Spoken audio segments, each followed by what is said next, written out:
So how do you be your own best friend when you're codependent? That's what we're going to talk about today and why it's so important. But first, my name is Michelle Ferris. I'm a psychotherapist and I love helping codependent people create mutually satisfying relationships without sacrificing their big hearts. So why is being your own best friend important anyway? Well, to a lot of us, it isn't. And usually when you're codependent, you lose yourself in relationships and you don't value cultivating a relationship with yourself until a relationship crashes and burns. Then we're faced with being alone.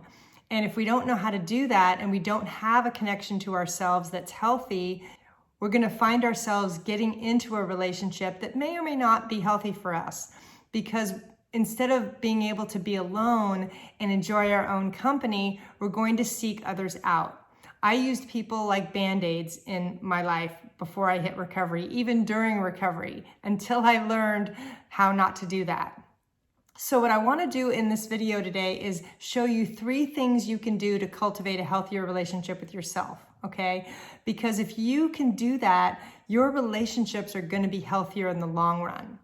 So the first thing is I want you to spend some quality me time with yourself. Different ways to do that is you can go to Starbucks, sit, read a book, take a walk in nature, do something by yourself, go to a movie if that feels comfortable for you, or maybe that'll be a stretch. Now, some of you are going to say, but I already do that. The difference is I want you to do it with the intention of spending time with yourself, okay? Because part of what being alone is it's unfamiliar. We're not taught how to do it very well. So we tend not to do it or see its value. But if you can cultivate a relationship with yourself and enjoy your own company, instead of always relying on somebody else to keep me company, I could keep myself company. And that's going to help ward off unhealthy relationships. Because so many times when you're codependent, you will stay in a relationship to avoid being alone. And I don't want that for you. So the first thing I want you to do is just start spending some quality time with yourself. Okay, I know that sounds funny, but see if you can find some activities to do in solitude or out in public. Either way, if you don't feel comfortable out in public, do this in your own home.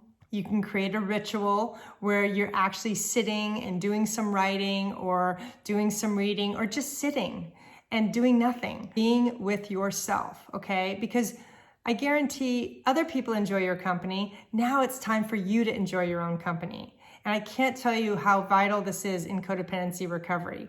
Because in codependency recovery, we have to look at all of our relationships, not just the ones we have with other people. We need to cultivate the one we have with ourselves. Now, the next thing I want you to do is I want you to find some grounding or centering activities. And what I mean by that is when somebody feels grounded, they feel whole, they feel confident, they feel good within themselves. They're not running away from themselves. They're actually able to sit and feel comfortable in their own skin. And there can be activities to help with that. Some people use meditation this way to go inward and really start to breathe and just be in their own experience. Tai Chi, some people like yoga.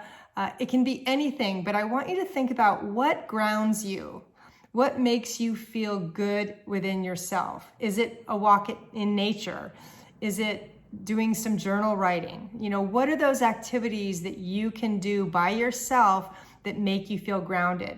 Because when we're grounded, we're in a good, solid place.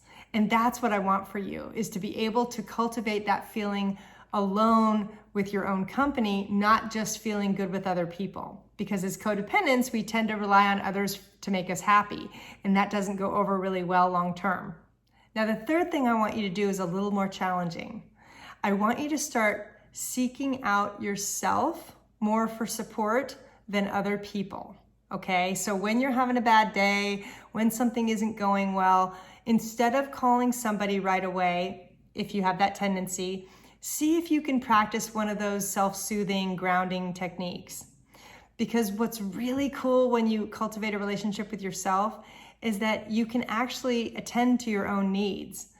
And I'm not saying do this in isolation and never reach out for support. That's not the goal. The goal is to have a healthy balance between taking care of yourself and being in relationship. So what I want you to do is just notice how much you seek other people out in your life.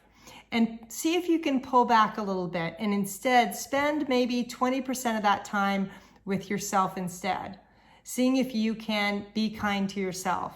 Do something nice for yourself. Take a bath. Go for a walk. Watch your favorite TV show. Do something that's kind. Give yourself a compliment. Notice what you're doing well, because that's all part of cultivating a relationship with yourself, is to notice what is unique about you. Because when you do that, your self-esteem grows. And when our self-esteem grows, our relationships get healthier. Because when we feel good about ourselves, we tend to attract healthier people. This has happened over and over again in my recovery. When I have a growth spurt, when I start to feel even better about myself, my relationships immediately reflect that. I might even start realizing that I may need to distance myself for some people who don't treat me well.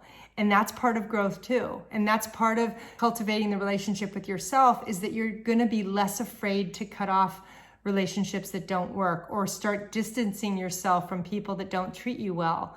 Because instead of being afraid of being alone, you're gonna be embracing being alone. That is codependency recovery, and that is health. And that's what I want for you. So the next step I want you to do is I want you to get my relationships checklist. It is gonna help you assess the quality of your relationships and your own relationship behavior, because that's part of loving yourself. All right, take care. Bye.